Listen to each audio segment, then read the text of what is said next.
Whether the problem is big or small, there are many things you can do to get your sex life back on track. Your sexual well-being goes hand in hand with your overall mental, physical, and emotional health. Communicating with your partner, maintaining a healthy lifestyle, availing yourself of some of the many excellent self-help materials on the market, and just having fun can help you weather tough times. Enjoying a satisfying sex life. Sex. The word can evoke a kaleidoscope of emotions.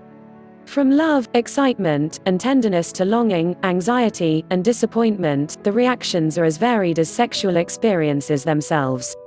What's more, many people will encounter all these emotions and many others in the course of a sex life spanning several decades. But what is sex, really? On one level, sex is just another hormone-driven bodily function designed to perpetuate the species. Of course, that narrow view underestimates the complexity of the human sexual response. In addition to the biochemical forces at work, your experiences and expectations help shape your sexuality.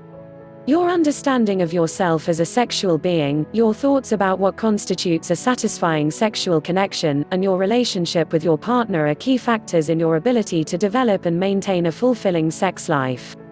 Talking to your partner. Many couples find it difficult to talk about sex even under the best of circumstances. When sexual problems occur, feelings of hurt, shame, guilt, and resentment can halt conversation altogether. Because good communication is a cornerstone of a healthy relationship, establishing a dialogue is the first step not only to a better sex life, but also to a closer emotional bond. Here are some tips for tackling this sensitive subject. Find the right time to talk. There are two types of sexual conversations, the ones you have in the bedroom and the ones you have elsewhere. It's perfectly appropriate to tell your partner what feels good in the middle of lovemaking, but it's best to wait until you're in a more neutral setting to discuss larger issues, such as mismatched sexual desire or orgasm troubles. Avoid criticizing. Couch suggestions in positive terms, such as, "I really love it when you touch my hair lightly that way," rather than focusing on the negatives. Approach a sexual issue as a problem to be solved together rather than an exercise in assigning blame. Confide in your partner about changes in your body. If hot flashes are keeping you up at night or menopause has made your vagina dry, talk to your partner about these things. It's much better that he know what's really going on rather than interpret these physical changes as lack of interest. Likewise, if you're a man and you no longer get an erection just from the thought of sex, show your partner how to stimulate you rather than let her believe she isn't attractive enough to arouse you anymore. Be honest. You may think you're protecting your partner's feelings by faking an orgasm, but in reality you're starting down a slippery slope. As challenging as it is to talk about any sexual problem, the difficulty level skyrockets once the issue is buried under years of lies, hurt, and resentment. Using self-help strategies treating sexual problems is easier now than ever before. Revolutionary medications and professional sex therapists are there if you need them. But you may be able to resolve minor sexual issues by making a few adjustments in your lovemaking style. Here are some things you can try at home. Educate yourself. Plenty of good self-help materials are available for every type of sexual issue. Browse the internet or your local bookstore, pick out a few resources that apply to you, and use them to help you and your partner become better informed about the problem. If talking directly is too difficult, you and your partner can underline passages that you particularly like and show them to each other. Give yourself time. As you age, your sexual responses slow down. You and your partner can improve your chances of success by finding a quiet, comfortable, interruption-free setting for sex. Also, understand that the physical changes in your body mean that you'll need more time to get aroused and reach orgasm.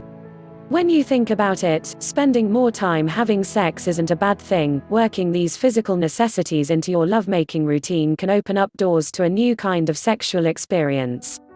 Use lubrication. Often, the vaginal dryness that begins in perimenopause can be easily corrected with lubricating liquids and gels. Use these freely to avoid painful sex, a problem that can snowball into flagging libido and growing relationship tensions. When lubricants no longer work, discuss other options with your doctor. Maintain physical affection.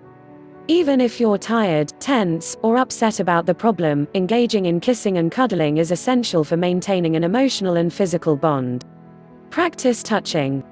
The sensate focus techniques that sex therapists use can help you re-establish physical intimacy without feeling pressured. Many self-help books and educational videos offer variations on these exercises. You may also want to ask your partner to touch you in a manner that he or she would like to be touched. This will give you a better sense of how much pressure, from gentle to firm, you should use. Try different positions. Developing a repertoire of different sexual positions not only adds interest to lovemaking, but can also help overcome problems. For example, the increased stimulation to the G-spot that occurs when a man enters his partner from behind can help the woman reach orgasm. Write down your fantasies. This exercise can help you explore possible activities you think might be a turn-on for you or your partner. Try thinking of an experience or a movie that aroused you and then share your memory with your partner. This is especially helpful for people with low desire. Do Kegel exercises. Both men and women can improve their sexual fitness by exercising their pelvic floor muscles. To do these exercises, tighten the muscle you would use if you were trying to stop urine in midstream. Hold the contraction for 2 or 3 seconds, then release. Repeat 10 times. Try to do 5 sets a day. These exercises can be done anywhere, while driving, sitting at your desk, or standing in a checkout line. At home, women may use vaginal weights to add muscle resistance. Talk to your doctor or a sex therapist about where to get these and how to use them. Try to relax. Do something soothing together before having sex, such as playing a game or going out for a nice dinner. Or try relaxation techniques such as deep breathing exercises or yoga. Use a vibrator. This device can help a woman learn about her own sexual response and allow her to show her partner what she likes. Don't give up. If none of your efforts seem to work, don't give up hope. Your doctor can often determine the cause of your sexual problem and may be able to identify effective treatments. He or she can also put you in touch with a sex therapist who can help you explore issues that may be standing in the way of a fulfilling sex life. Maintaining good health. Your sexual well-being goes hand in hand with your overall mental, physical, and emotional health. Therefore, the same healthy habits you rely on to keep your body in shape can also shape up your sex life. Exercise. Physical activity is first and foremost among the healthy behaviors that can improve your sexual functioning. Because physical arousal depends greatly on good blood flow, aerobic exercise, which strengthens your heart and blood vessels, is crucial.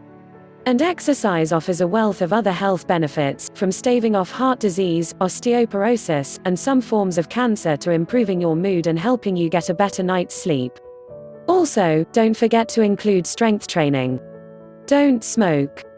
Smoking contributes to peripheral vascular disease, which affects blood flow to the penis, clitoris, and vaginal tissues. In addition, women who smoke tend to go through menopause 2 years earlier than their non-smoking counterparts. If you need help quitting, try nicotine gum or patches or ask your doctor about the drugs. Use alcohol in moderation. Some men with erectile dysfunction find that having one drink can help them relax, but heavy use of alcohol can make matters worse.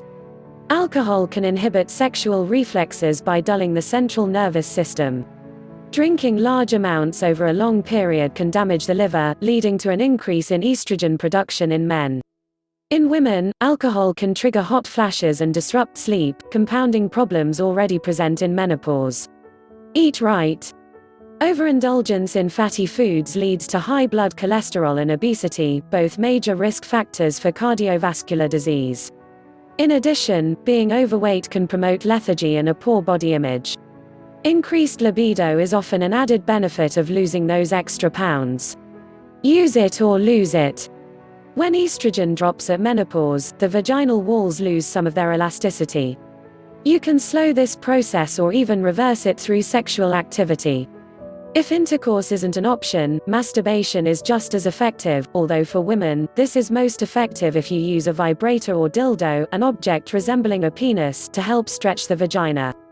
For men, long periods without an erection can deprive the penis of a portion of the oxygen-rich blood it needs to maintain good sexual functioning.